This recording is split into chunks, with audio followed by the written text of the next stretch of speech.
Hello बच्चों, कैसे हैं आप सभी लोग। उम्मीद है बहुत अच्छे होंगे और बहुत अच्छी पढ़ाई कर रहे होंगे। तो चलिए, आज हम आपसे थोड़ा ये बात करना चाह रहे हैं कि जैसे आप पढ़ाई तो कर रहे हैं, कक्षा 10th में साइंस का लेक्चर लेकर के मैं आया हूं और क्लास 10th की कंप्लीट साइंस का लेक्चर मैं आपको प्रोवाइड कराऊंगा। और चाहे वो सीबीएसई बोर्ड हो या एमपी स्टेट बोर्ड हो या अदर स्टेट बोर्ड हो, मैं आपको ये भरोसा दिलाता हूँ कि जो भी मैं यहाँ पर आपको लेक्चर में यहाँ प्रोवाइड कराने जा रहा हूँ, इससे अच्छा लेक्चर आपको कहीं नहीं मिलने वाला है। पहली बात। दूसरी बात, जो भी पढ़ाया जाएगा इससे बाहर एग्जाम में कभी भी आपको नहीं मिलेगा। मैं सारे टॉपिक कवर करूँगा और बहुत ही शानदार तरीके से आपको बहुत ही सिंपल और सरल लैंग्वेज में आपको समझाने की कोशिश करूँगा। उम्मीद है कि आप सभी लोग इसे ठीक से पढ़ेंगे और प्रत्येक लेक्चर को पढ़िए। अगर आप कंप्लीट लेक्चर पढ़ते हैं तो साइंस में जितना भी मार्क्स आप चाहते हैं उतना मार्क्स ला सकते हैं, ये आपके ऊपर डिपेंड करता है। बस इतना जरूर ख्याल रखिएगा कि कोई भी पार्ट स्किप करके नहीं पढ़िएगा। तो आइए चलते हैं, हम बात करते हैं अपने सिलेबस की तरफ। साइंस में हमारे 3 पार्ट हैं। पहला पार्ट केमिस्ट्री का है, दूसरा पार्ट फिजिक्स का और तीसरा पार्ट आपका बायोलॉजी का है। तो मैं कोशिश करूंगा कि आपको तीनों पार्ट का लेक्चर सिर्फ एग्जाम से 1 महीने पहले ही कंप्लीट करके दे दूं, और अभी तक जिसने कुछ भी नहीं पढ़ा है वो भी इसे पढ़ सकता है। और बिल्कुल जीरो से स्टार्ट करके हीरो बनने का ये कहानी है। अगर आप हीरो बनना चाहते हैं, अच्छे नंबर लाना चाहते हैं, तो आइए पहले मैं शुरू कर रहा हूँ साइंस के फिजिक्स वाले पार्ट का चैप्टर इलेक्ट्रिसिटी। अब आपको जैसा पता है कि इस लेक्चर में आप क्या पढ़ने वाले हैं, तो इस लेक्चर में बेसिक इलेक्ट्रिसिटी की बात होगी। एडवांस इलेक्ट्रिसिटी आपको क्लास 10th में नहीं मिलेगी। बस थोड़ा सा ध्यान लगाने की बात है, थोड़ा एडवांस भी हो सकता है। अगर मान लो पढ़ाते पढ़ाते आपको जरूरत पड़ी कि थोड़ा ऊपर का एडवांस लेक्चर भी आपको मिले, तो वो भी आपको मिल सकता है। अब जैसे देखिए, इलेक्ट्रिसिटी में आप सबसे पहले क्या क्या पढ़ने वाले हैं पहले देख लेते हैं। तो इलेक्ट्रिसिटी का मतलब क्या है, सबसे पहले आइए मैं इसे आपको समझाता हूँ। Electricity, it is a most important source of energy. ये एनर्जी का सबसे इम्पोर्टेंट सोर्स है। ठीक है। आप कितने प्रकार की एनर्जी देखते हैं, वेरियस टाइप की एनर्जी देखते हैं, लेकिन आप ये देखते हैं कि आपके घरों में जो हाउस होल्ड एनर्जी होती है उसका मोस्ट पार्ट इलेक्ट्रिसिटी से कवर किया जाता है। तो electricity is the source of या energy, source of energy, various source of energy. अगर आप घर में टेलीविजन भी चलाते हैं तो उसको भी चलाने के लिए जो एनर्जी चाहिए वो इलेक्ट्रिसिटी से मिलती है। आप लाइट चलाते हैं, फैन चलाते हैं, फ्रिज चलाते हैं, फैन चलाते हैं, फ्रिज, कुछ भी आप चलाते हैं, मान लीजिए अगर किसी के घर में नहीं चलता हो तो कोई बात नहीं, पर जो लोग इलेक्ट्रिसिटी से चलने वाले जितने डिवाइसेस यूज करते हैं, सब में जो एनर्जी यूज होती है वो इसी एनर्जी का यूज करते हैं, इलेक्ट्रिक एनर्जी। तो सीधी सी कहानी हो सकती है कि जो इलेक्ट्रिसिटी होती है, तो आप कह सकते हैं कि electricity is the source of energy. ये इलेक्ट्रिसिटी जो है एनर्जी का क्या होती है, सोर्स होती है। और ये कैसे आती है, it arise due to charge. और ये किसके कारण आती है, चार्ज के कारण आती है। अब बात होगी चार्ज नहीं जानते, बिल्कुल जानेंगे, जानने तो आए हैं। तो ये चार्ज के कारण आती है। तो electricity is the source of energy, it arise due to charge. ये चार्ज के कारण प्रोड्यूस होती है। अब हम समझने की कोशिश करेंगे कि हमारा जो पहला पार्ट है जो स्टार्ट हो रही है वो हमारा कहाँ से स्टार्ट होता है, चार्ज से। तो इलेक्ट्रिक चार्ज हमारा आज का मुख्य मोटो है। चलिए अपन समझने की कोशिश करते हैं इलेक्ट्रिक चार्ज क्या है। इलेक्ट्रिक चार्ज, अब इसे समझिए। आपके आसपास आप कहीं भी नजर के डालेंगे, जो कुछ भी दिखाई दे रहा है वो मैटर है। कोई भी मैटर जो है वो किससे बना हुआ होता है, एटम से बना हुआ होता है। ठीक है, अब हम एटम पर बात नहीं करेंगे, आप मोटा मोटा बात देखिए कि हर मैटर किससे बना है, एटम से। और एटम के अंदर कुछ पार्टिकल्स हैं जिन्हें आपको जानना जरूरी रहता है। एटम के अंदर इलेक्ट्रॉन, प्रोटॉन और न्यूट्रॉन, ये तीन ही सब पार्टिकल होते हैं। थोड़ा सा दिखाता हूँ आपको समझने के लिए चार्ज को। अगर एटम का स्ट्रक्चर ऐसा माने तो ये उसका सेंटर, यहाँ होता है प्रोटॉन और साथ में होता है न्यूट्रॉन। इसके चारों तरफ जो जगह है इसे ऑर्बिट बोलते हैं।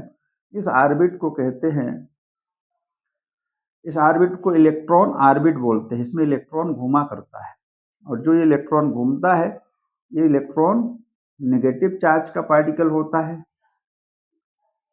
और ये प्रोटॉन पॉजिटिव चार्ज का पार्टिकल होता है। हम चार्ज समझाने के लिए पहले ऐसे बता देते हैं आपको। और ये जीरो चार्ज का होता है। ये तीन पार्टिकल होते हैं और इस न्यूट्रॉन का तो कोई चार्ज से लेना देना नहीं है। इस इलेक्ट्रॉन और इस प्रोटॉन का ही हम यूज करने वाले हैं चार्ज के अंदर। तो ठीक है, फिलहाल इसमें क्या होता है, जितने प्रोटॉन है उतने इलेक्ट्रॉन होते हैं और कोई एटम जो होता है ये न्यूट्रल है। अभी फिलहाल न्यूट्रल पर बात कर रहे हैं, सारी दुनिया न्यूट्रल है, सब भी न्यूट्रल है, ना पढ़ने वाले विद्यार्थी भी न्यूट्रल ही हैं। तो ये न्यूट्रल एटम है। इसी एटम से क्या बना हुआ है, मैटर। और मैटर जो बना हुआ है, उस मैटर की दो प्रॉपर्टी होती है और वो भी नेचुरल प्रॉपर्टी। जो नेचर में उस मैटर को प्रॉपर्टी दे रखी है वो नेचुरल है और उसके पास दो प्रॉपर्टी है, लाइक मास, लाइक चार्ज। अब ये दो प्रॉपर्टी में से इसकी कहानी तो हम नहीं करते हैं। ये मास है, आप देखते हैं जो चीज बनती है, जो नेचर में मिलता है, उसके अंदर एक मास होता है और दूसरा क्या होता है, चार्ज। तो ये कह रहा है कि इलेक्ट्रिक चार्ज क्या होता है। इलेक्ट्रिक चार्ज जो होता है ये किसी मैटर की वो प्रॉपर्टी है, नेचुरल प्रॉपर्टी है, जिसके कारण हम इलेक्ट्रिक एनर्जी या मैग्नेटिक एनर्जी को हम प्रोड्यूस करते हैं। यानी इलेक्ट्रिक एनर्जी और मैग्नेटिक एनर्जी को प्रोड्यूस करने वाली मैटर की प्रॉपर्टी ही क्या होती है, चार्ज होती है।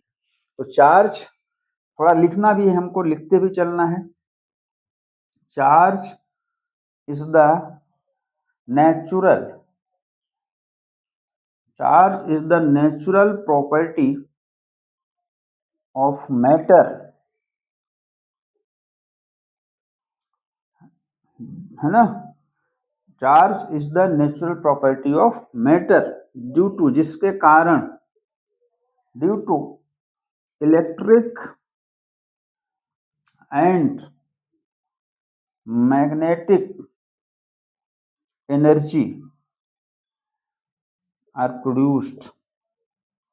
बिल्कुल सरल बात। चार्ज किसी मैटर की वो नेचुरल प्रॉपर्टी है जिसके कारण हम ये बात कर पा रहे हैं, इलेक्ट्रिक और मैग्नेटिक एनर्जी होती है, इलेक्ट्रिक फील्ड और मैग्नेटिक फील्ड होता है, इलेक्ट्रिक फोर्स और मैग्नेटिक फोर्स होता है। यूं समझिए इलेक्ट्रिक फोर्स और मैग्नेटिक फोर्स, इलेक्ट्रिक एनर्जी और मैग्नेटिक एनर्जी के पीछे का, जो स्क्रीन के पीछे का जो हीरो है, वो यही है, चार्ज। तो चार्ज के कारण हम इलेक्ट्रिक और मैग्नेटिक फील्ड या उसके एनर्जी के बारे में जानकारी प्राप्त करेंगे। तो सभी लोग पढ़ रहे होंगे ठीक से।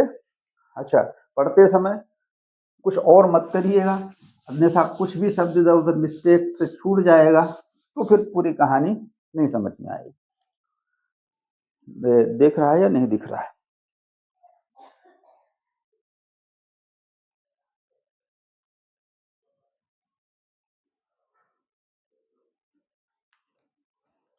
ठीक है। तो चार्ज को हम रिप्रेजेंट किससे करते हैं, तो चार्ज को हम डिनोट करते हैं क्यू से। कैपिटल क्यू लिखो या स्मॉल क्यू लिखो, इस पर कोई परेशानी नहीं है। तो चार्ज को आप रिप्रेजेंट करेंगे हमेशा स्मॉल क्यू या कैपिटल क्यू से। अब ये जो चार्ज है किसी बॉडी पे, चलिए इसको मिटा रहा हूं, नोट कर लीजिए, अपनी जगह है, ठीक है।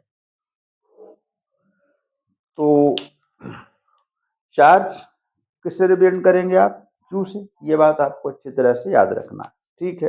अब देखिए जो चार्ज है इसके बारे में थोड़ा सा बताऊं कि जो चार्ज को हम क्यू से रिप्रेजेंट करते हैं, इस चार्ज के बारे में सबसे पहले छोटा सा चार्ज बता दूं आपको कि दुनिया में सबसे छोटा चार्ज कौन सा चार्ज होता है, फंडामेंटल या बेसिक चार्ज। जब हम बात करने जा रहे हैं चार्ज की तो थोड़ा सा इस बेसिक चार्ज की बात करते हैं। फंडामेंटल या बेसिक, इसका मतलब है कि जो हमको मिनिमम अमाउंट में अवेलेबल हो। तो जो मिनिमम अमाउंट में अवेलेबल है वो चार्ज होता है। जैसे हम एटम के अंदर बोला था आपसे, उसमें एक इलेक्ट्रॉन या एक प्रोटॉन होता है। तो जो इलेक्ट्रॉन है उसका जो चार्ज है वो सबसे कम है, वो सबसे छोटा है। हालांकि प्रोटॉन का भी चार्ज उसके बराबर ही है। तो इलेक्ट्रॉन और प्रोटॉन का चार्ज जो होता है सबसे छोटा है, तो उसी को आप बोलेंगे बेसिक चार्ज। तो आप कह सकते हैं कि चार्ज प्रेजेंट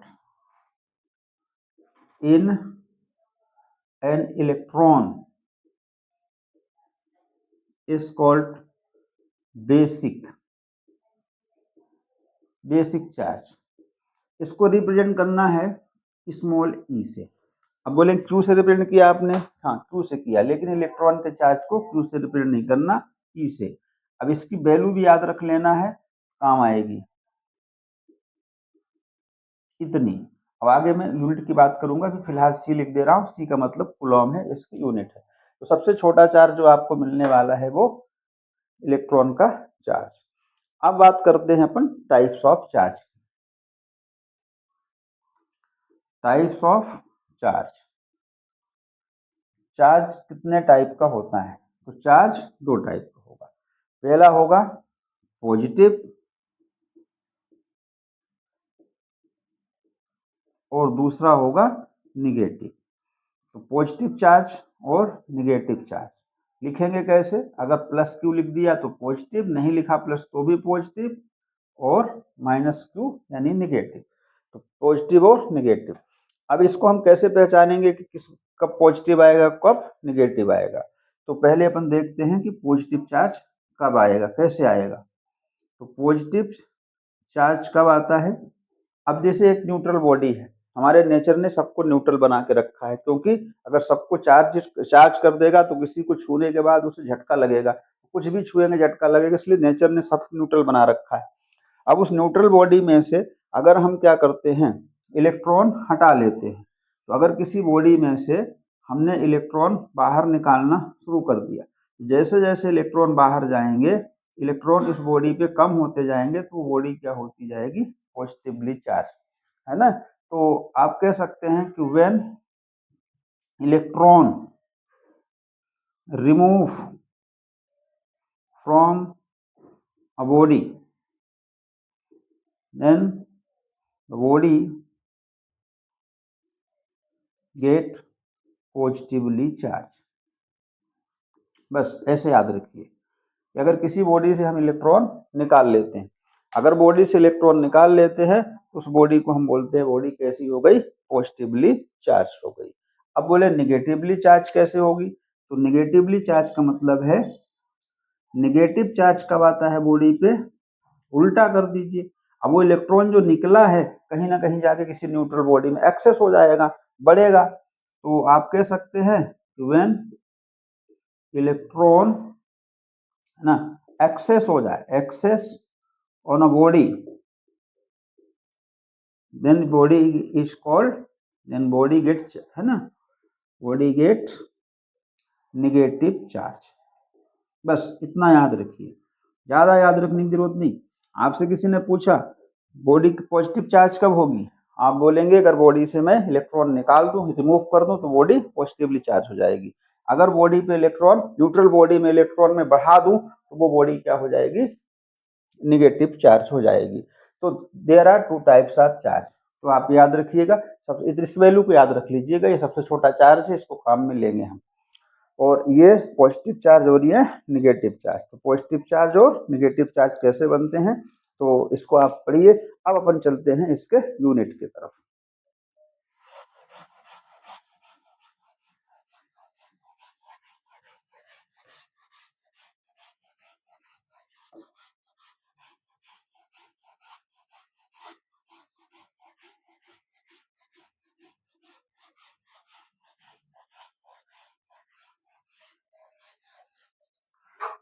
चलिए अब इसकी यूनिट पर बात करते हैं। देखिए, पढ़ते समय बोरियत मत महसूस करिए।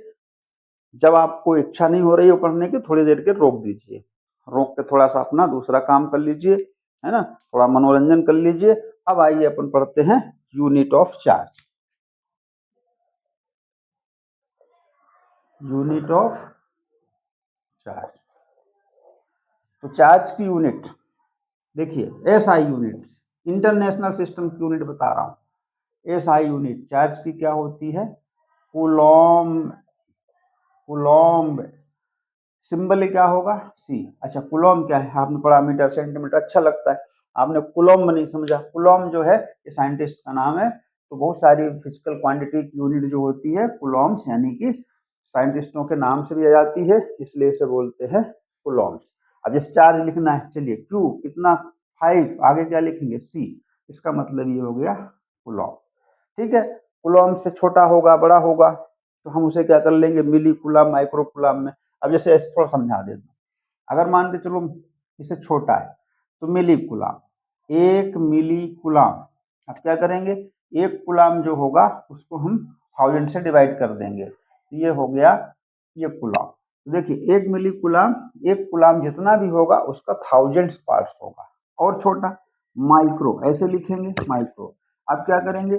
जो मिली कूलॉम्ब है उसको भी 1000 से डिवाइड कर देंगे, तो -3 और -3 -6, ये हो जाएगा आपका माइक्रो कूलॉम्ब।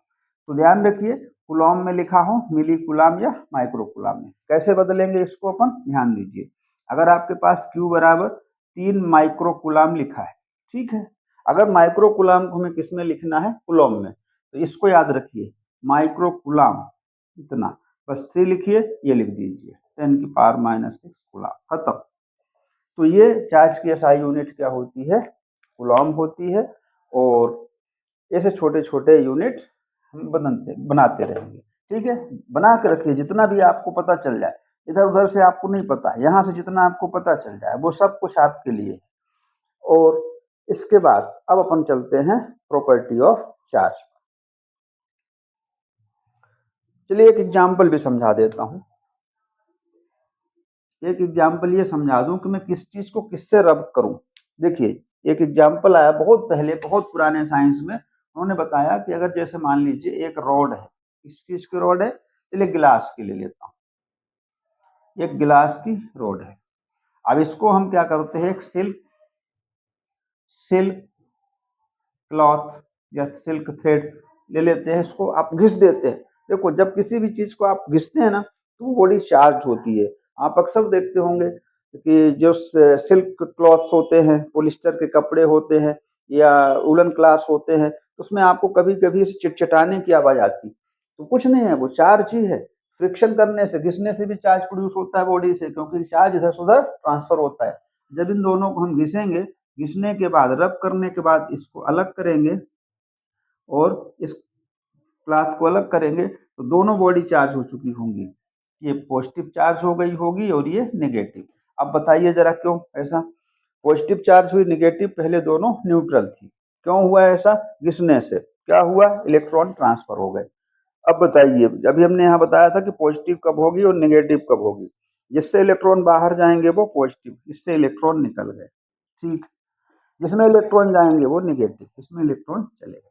तो ध्यान रखिएगा, ऐसा एग्जाम्पल आपसे पूछ भी सकता है कि ग्लास रॉड को सिल्क क्लॉथ से या थ्रेड से ड्रॉप करने पर ग्लास पर कौन सा चार्ज आएगा और सिल्क पर कौन सा चार्ज आएगा।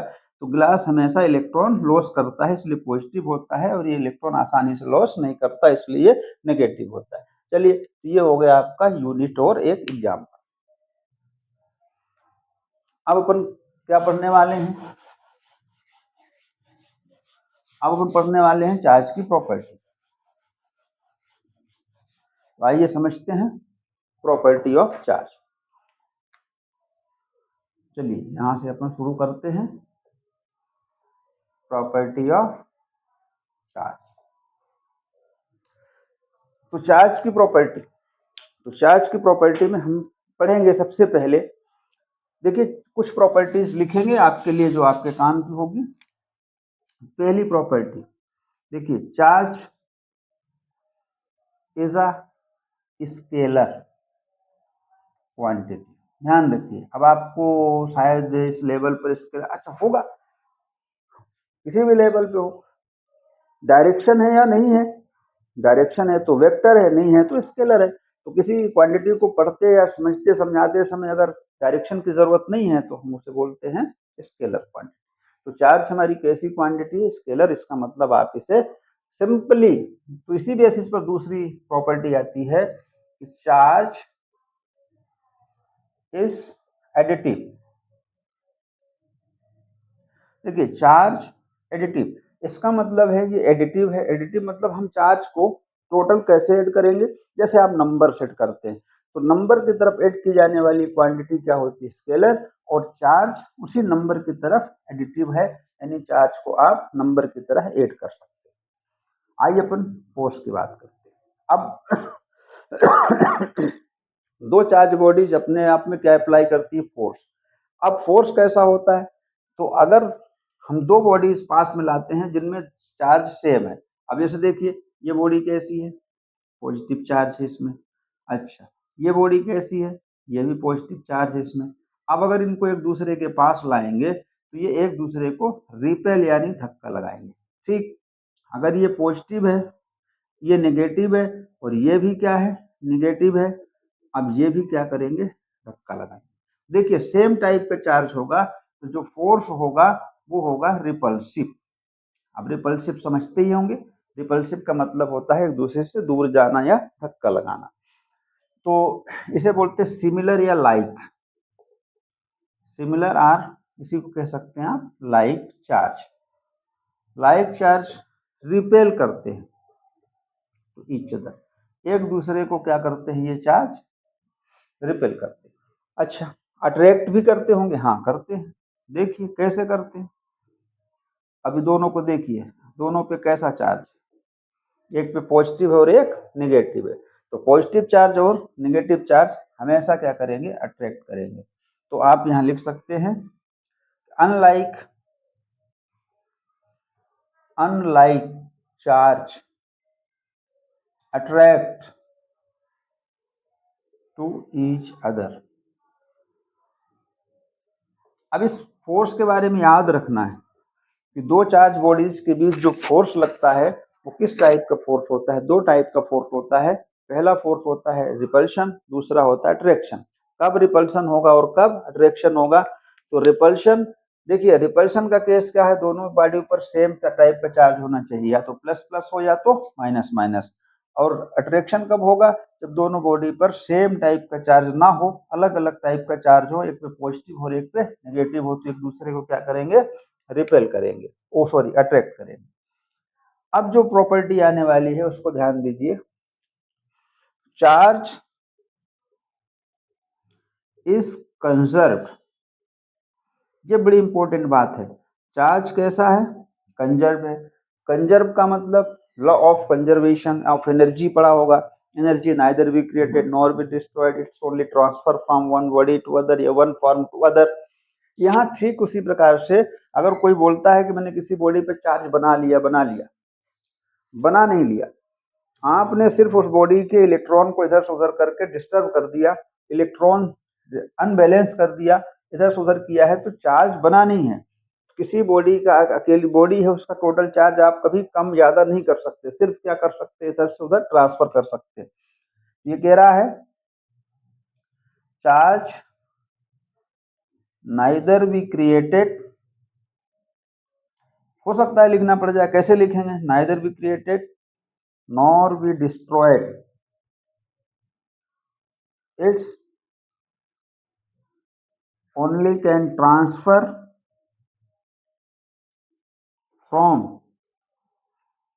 one body to other। इतना बात याद रखिए। जैसे आपसे पूछे law of conservation of charge क्या है, सिर्फ बता दीजिए कि charge neither be created nor be destroyed, it's only can transfer from one body to other. Charge एक बॉडी से दूसरी बॉडी पर केवल क्या हो सकता है, ट्रांसफर किया जा सकता है, इसे हम ना तो बना सकते और ना ही बिगाड़ सकते। और प्रॉपर्टी लेते हैं कुछ।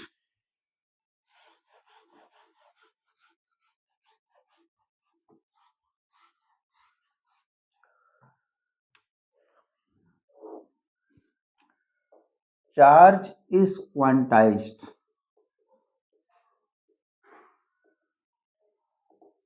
चलिए अब यहां से थोड़ा सा दिमाग लगाना है, क्वांटाइज्ड क्या है।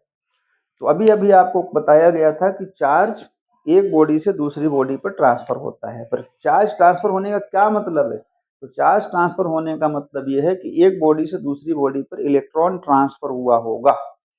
इलेक्ट्रॉन ट्रांसफर हुआ होगा तो कैसे ट्रांसफर हुआ होगा? तो ये बता रहा है कि इलेक्ट्रॉन जो है एक बॉडी से दूसरी बॉडी पर हमेशा इंटीजर नंबर में ट्रांसफर होता है। बस इतनी बात याद रखें, इंटीजर नंबर में ही ट्रांसफर होता है। क्या कह रहा है ये? Charge always transferred in the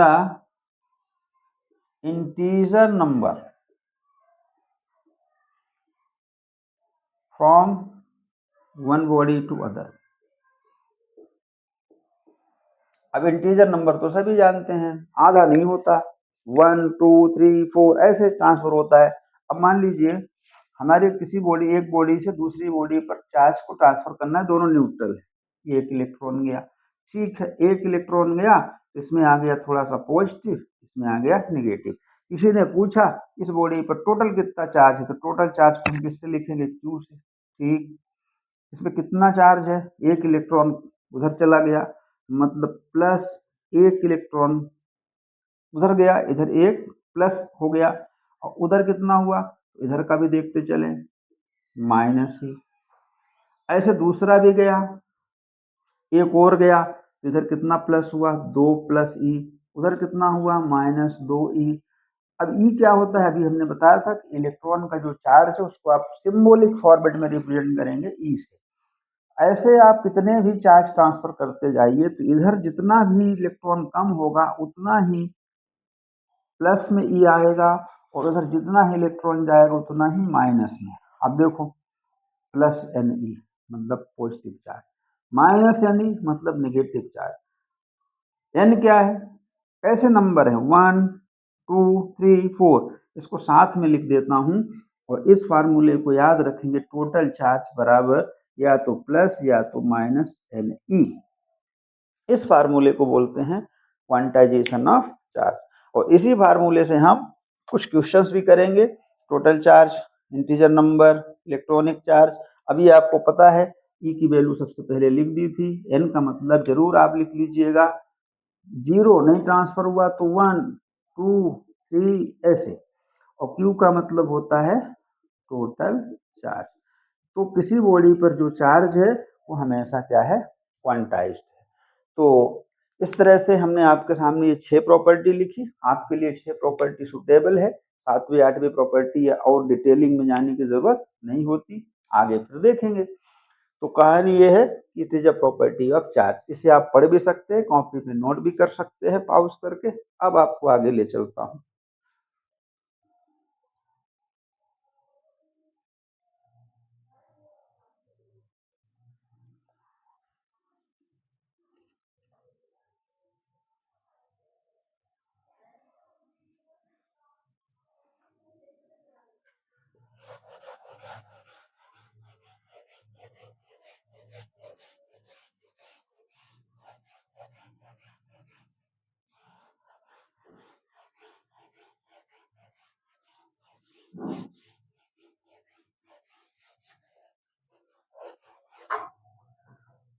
अब जैसे अभी हमने बात की थी कि चार्ज के बीच क्या लगता है? फोर्सेस। तो फोर्स लगते हैं, किस टाइप का फोर्स लगता है? एक अट्रैक्टिव और एक रिपल्सिव। अभी अट्रैक्टिव और रिपल्सिव फोर्स है, थोड़ा इसे ध्यान में देखें कि कैसे निकालते हैं। तो फोर्स निकालने के लिए एक लॉ है, कूलोम्स लॉ। चलिए मैं यहाँ लिख दे रहा हूँ, कूलोम्स लॉ नाम का एक लॉ बनाया गया है। इस लॉ से हम क्या करते हैं, पर पहले आइए थोड़ा सा मैं कुछ और बात करता हूँ। अभी हमने आपको एक फार्मूला लिखा था, Q बराबर प्लस माइनस एन ई। इस फार्मूले में सब पता है, Q क्या है? Total charge. एन क्या है? Numbers of electron transferred from one body to other. E क्या है? इलेक्ट्रॉन का चार्ज। आपने चार्ज की यूनिट पढ़ी है, उसका यूनिट है कूलॉम। अब अगर मान लो आपके मन में इच्छा हुई कि 1 कूलम्ब चार्ज में कितने इलेक्ट्रॉन मुझे एक बॉडी से दूसरी बॉडी पे ट्रांसफर करने पड़ेंगे। आपके मन में ये बात आ रही होगी कि हमारे पास दो न्यूट्रल बॉडी है, दोनों न्यूट्रल हैं, हमको इस बॉडी पर 1 कूलम्ब चार्ज प्रोड्यूस करना है। तो सीधी सी बात है, पॉजिटिव करना है तो इलेक्ट्रॉन हटाइए, नेगेटिव करना है तो इलेक्ट्रॉन ऐड करिए। अब सवाल ये कितने इलेक्ट्रॉन ऐड कर दूं या रिमूव कर दूं कि उस पर 1 कूलम्ब चार्ज हो जाए। तो इस कैलकुलेशन को करते हैं। इस कैलकुलेशन में ऐसा क्वेश्चन बन सकता है, find number of electron in 1 coulomb of charge. 1 coulomb charge में कितने नंबर्स ऑफ इलेक्ट्रॉन एक्यूमुलेट या ट्रांसफर करने पड़ेंगे। बिल्कुल सिंपल सा, इसको लिखिए Q, सिंबल हटाइए, चलिए ठीक है। नेगेटिव पॉजिटिव कोई भी चार्ज, हमको इलेक्ट्रॉन काउंट करना। कितना चार्ज? 1 कूलम्ब, लिख दीजिए 1 कूलम्ब। n कितना नहीं पता, E के बारे में पता है, हाँ 1.6 इंटू 10⁻⁻19 कूलम्ब, ठीक है। n पता करना है, इसको उठा के इसके नीचे कर दीजिए। n बराबर 1 coulomb divided by 1.6 into 10⁻⁻19, coulomb से कूलम्ब कैंसल, n बचा 1 बाय, अब इसको देखिए 1.6 1 से डिवाइड करना है, चलिए इसको 16 करते हैं, एक जीरो ऊपर लगा देते हैं। अब यहाँ देखिए 10⁻⁻19, इसको ऊपर लिखना है, ऊपर न्यूमरेटर में प्लस 19, 10 को 16 से डिवाइड करना है। अब 10 16 से डिवाइड होता है नहीं होता, हो भी जाता है नहीं भी होता, चलो आ जाएगा 0.625 इंटू 10⁻19। अब जीरो अच्छा नहीं लग रहा है, 10 यहाँ इंटू करते हैं, ये आगे आ जाता है। देखिए 18 यहाँ बचेंगे, एक जीरो हमने इसको यहाँ ले लिया है। इतने इलेक्ट्रॉन, बाप रे कितने इलेक्ट्रॉन ट्रांसफर करने पड़ेंगे। 6.25 इंटू 10⁻18 इलेक्ट्रॉन ट्रांसफर करने पड़ेंगे। गिनती आ जाएगी, ऐसे लिखूं क्या, 0 से 6, 2 जीरो से 25 बचे 16, एक ऐसे।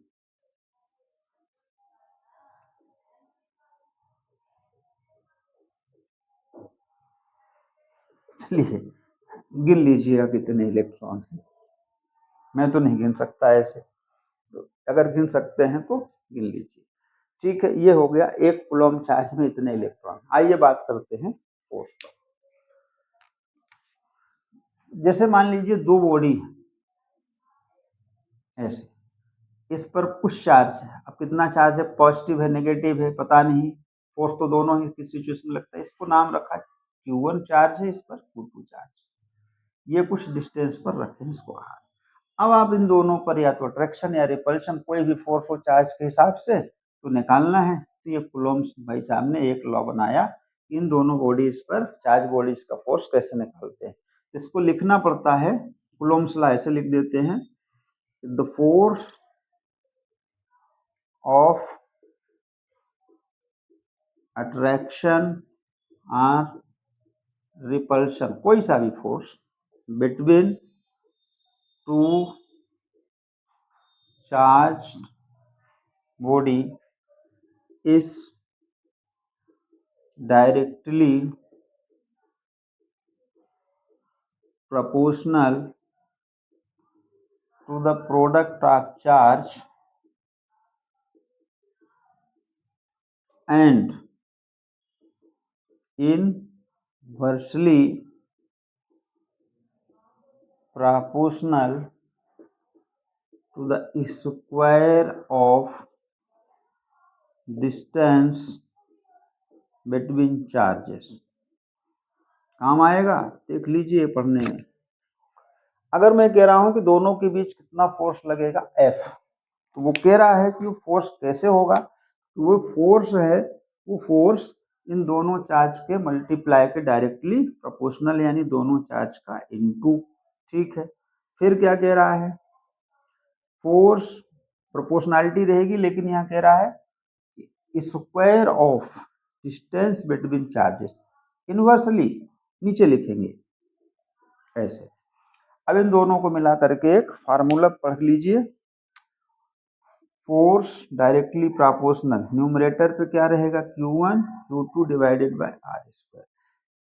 ये फार्मूला है कूलोम्स लॉ का, या इसको हटा देते हैं K Q1 Q2 by R square.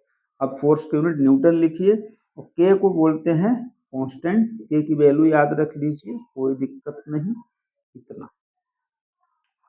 अब ये सभी जगह K की वैल्यू आप 9 × 10⁹ लिखते जाइए, और ये जितना चार्ज दिया हो वो और डिस्टेंस कितना है वो, बस यही तक आपको इस कूलोम्स लॉ पढ़ना है, आगे नहीं बढ़ना है।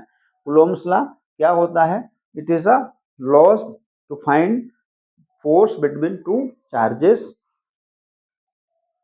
फोर्स अट्रैक्शन हो या रिपल्शन हो, कुछ भी हो, वो डिपेंड करेगा नेचर पर, लेकिन उसके अट्रैक्शन रिपल्शन पर इस पर कोई फर्क नहीं पड़ने वाला, फॉर्मूला यही रहेगा।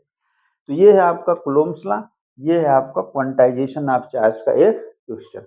चलिए इसको नोट कर लीजिए, आगे बढ़ते हैं।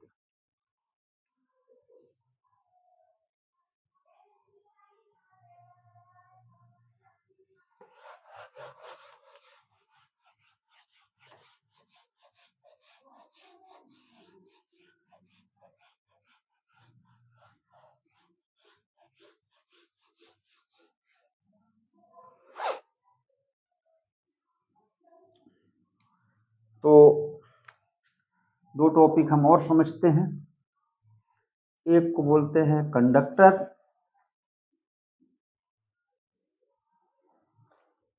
और एक को बोलते हैं इंसुलेटर। आगे बढ़ने से पहले इनको पढ़ के रखना जरूर। अब ये कंडक्टर क्या होते हैं, इंसुलेटर क्या होते हैं? अब जैसे देखिए, जब आप इलेक्ट्रिसिटी पढ़ेंगे तो आपको ध्यान में रखना होगा कौन इंसुलेटर है कौन कंडक्टर है। देखिए, कंडक्टर का मतलब ये होता है कि जिसमें चार्ज या इलेक्ट्रॉन इजिली एक जगह से दूसरी जगह तक उसमें फ्लो कर सके। अगर कोई मटेरियल किसी इलेक्ट्रॉन्स या चार्ज को अपने आप में फ्लो करना अलाउ करता है तो समझिएगा वो क्या है, कंडक्टर है। तो कौन सा मटेरियल है ये? That material which allow to flow of charge, या ऐसा भी कह सकते हैं which have large number of free electron. जिसके पास large number of free electron होंगे, मतलब इलेक्ट्रॉन को वो क्या करेगा, large number of free electron. Free electron का मतलब जो न्यूक्लियस के, एटम के न्यूक्लियस से बाउंडेड नहीं होते, वो फ्री होते हैं, जो इजिली मूव कर सकते हैं। तो वो सभी मटेरियल के पास वो इलेक्ट्रॉन नहीं होते। तो that material which allow to flow of charge और which have large number of electron is called conductor. इन्हीं को आप कह सकते हैं कंडक्टर। अब बोले कंडक्टर, तो देखिए पहचान है, जितने भी मेटल है उनके पास ये प्रॉपर्टी होती है। जैसे एग्जाम्पल के तौर पर आप बोल सकते हैं कॉपर, है ना, गोल्ड, सिल्वर, एल्युमिनियम, आयरन, ये सब क्या है, मेटल हैं। और ये सारे के सारे कंडक्टर में आएंगे। तो कोई भी मेटल आपको दिखाई दे रहा है उसे आप कंडक्टर बोलेंगे। अब बात ये आती है कि इंसुलेटर क्या होते हैं, तो इसका उल्टा, that material which do not allow to flow of charge या इलेक्ट्रॉन। चार्ज या इलेक्ट्रॉन को फ्लो होने से अलाउ नहीं, फ्लो होना अलाउ नहीं करते अपने आप में, या हम कह सकते हैं विच do not have free electron is called insulator. हम इसे बोलते हैं इंसुलेटर। अब ये इंसुलेटर सभी को पता है कि जैसे रबर हो गया, है ना, वैक्स हो गया, लकड़ी हो गया, वुड, है ना, प्लास्टिक, ग्लास, अब बहुत सारी चीजें ऐसी हैं जो अलाउ नहीं करेंगी। तो कंडक्टर और इंसुलेटर ये दो ऐसे चीजें हैं जिनको आप आगे चैप्टर में जब ये आएंगे तो हमको इनको समझना होगा कि ये कंडक्टर क्यों आया है, इंसुलेटर क्यों आया है। अगर किसी कंडक्टर की बात हो रही है तो इसका मतलब उसमें चार्ज, या अब आगे अगला टॉपिक आपका इलेक्ट्रिक करंट आएगा, तो कंडक्टर और इंसुलेटर की ही ज़रूरत पड़ने वाली है। तो आई होप आपको ये समझ में आया होगा। लेक्चर में बहुत बड़ा नहीं करना चाहता, इतना कि एक बार में बैठ कर के आप इसे आसानी से पढ़ सकें। तो इस लेक्चर को 2-3 टुकड़े में नहीं पढ़िए, एक टुकड़े में पढ़िए। और अगर आपके पास नोट्स अवेलेबल नहीं है तो मैं लिख भी रहा हूँ, आप इसे पॉज करके पहले कॉपी पे सिस्टमेटिक तरीके से नोट्स बनाइए और फिर इसे पढ़िए। और नेक्स्ट आपका जो भी है इसका मैं आपको अवेलेबल कराऊंगा। तो एक बार फिर से कह रहा हूँ कि जिन बच्चों ने अभी तक पढ़ाई स्टार्ट नहीं की या कर भी ली है, पर उन्हें सिस्टमेटिक एक जगह पर सारा मटेरियल अवेलेबल नहीं है, चारों तरफ भटकते हैं कि मैं कहाँ से पढ़ूँ, क्या इम्पोर्टेंट है क्या नहीं है। अभी पढ़ाने के बाद मैं आपको ऐसे क्वेश्चंस भी बताऊंगा जो आपके एग्जाम में 100% आने वाले रहेंगे, उसमें कोई डाउट नहीं। जब भी मैंने बच्चों को ऐसे क्वेश्चंस प्रोवाइड किए हैं तो कभी निराश नहीं करते। परीक्षा निराश हो जाती है पर परीक्षा में क्वेश्चन आता है, इस कारण से बच्चे निराश नहीं होते हैं। आप पढ़िए, जल्द ही मिलते हैं। Thank you.